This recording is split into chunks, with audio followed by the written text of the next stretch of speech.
Tiga. Eh, Selamat datang di podcast Hukum Bisnis Indonesia. Episode hari ini akan membahas topik menarik, yaitu derivative action di Indonesia.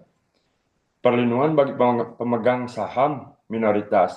Saya Zian Azka dan hari ini saya ditemani oleh dua rekan saya. Yang pertama itu Kang Dava dan yang kedua itu ada Kang Azwar. Selamat malam dan selamat datang Kang Dava serta Kang Azwar. Malam, Kang. Sekarang bisa bergabung. Baik, mari kita mulai. Pertama-tama, Kang Dava bisa jelaskan apa itu derivative action dalam konteks hukum perusahaan di Indonesia? Baik, derivative action atau yang dikenal sebagai gugatan derivatif adalah mekanisme hukum di mana pemegang saham dapat mengajukan gugatan atas nama perusahaan terhadap pihak-pihak yang merugikan perusahaan, seperti direktur atau komisaris. Di Indonesia ini diatur dalam Undang-Undang Perseroan Terbatas Nomor 40 Tahun 2007, khususnya pasal 97 hingga 99.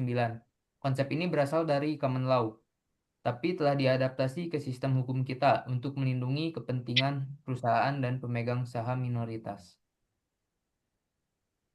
Menarik sekali, Kang Dava. Selanjutnya, Kang Azwar, dari perspektif praktisi, bagaimana derivative action ini berfungsi dalam praktik dan apa saja syarat-syarat yang harus dipenuhi oleh pemegang saham untuk melakukannya?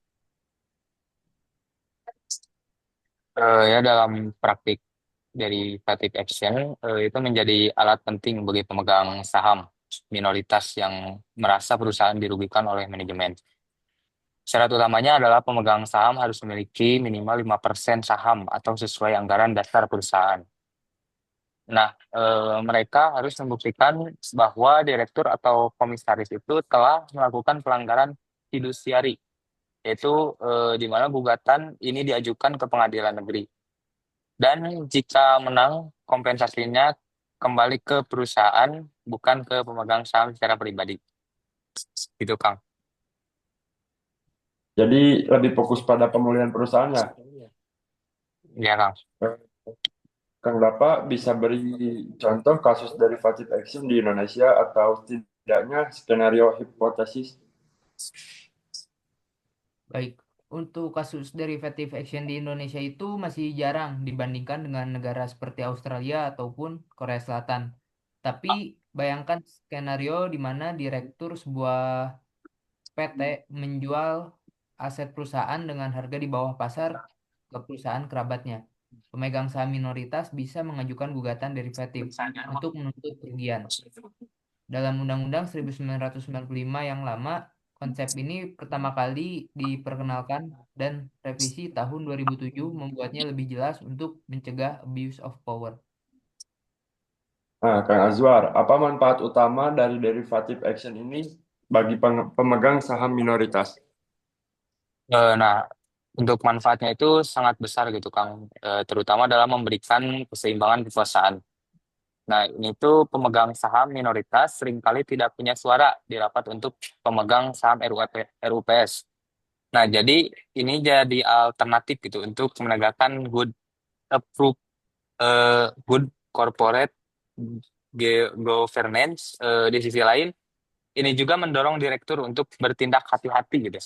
Nah, namun tantangannya itu adalah proses yang panjang dan biaya yang sangat tinggi gitu. Plus bukti yang kuat diperlukan agar gugatan tidak ditolak gitu kan.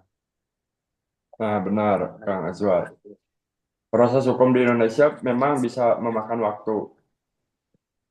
Kang Dava, bagaimana perbandingan regulasi derivative action di Indonesia dengan negara lain? Nah, misalkan dengan Korea Selatan atau Australia nih. Baik, untuk di Korea Selatan itu derivative action lebih mudah diajukan dengan ambang batas saham hanya 1% dan ada dukungan biaya dari perusahaan jika jika gugatan berhasil.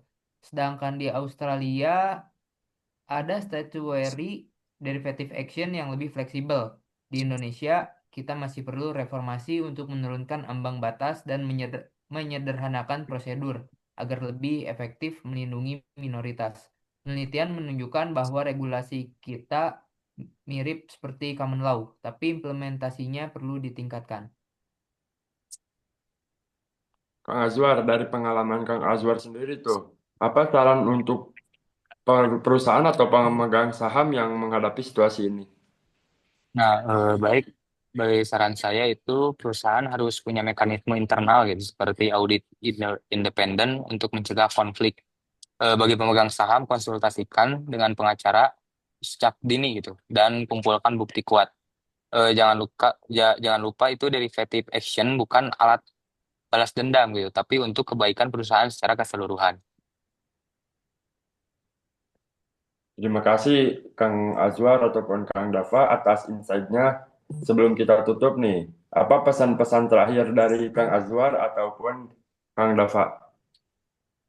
Baik, dari saya, derivative action adalah bukti kemajuan hukum perusahaan kita, tapi edukasi dan reformasi masih diperlukan. Begitu.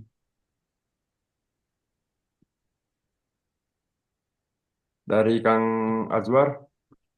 Nah, setuju dari tadi Kang Dapa ya.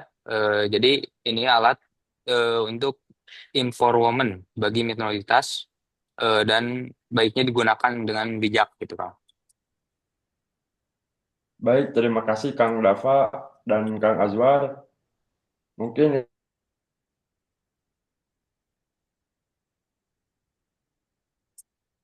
itu tadi pembahasan tentang derivative action di Indonesia. Selanjutnya.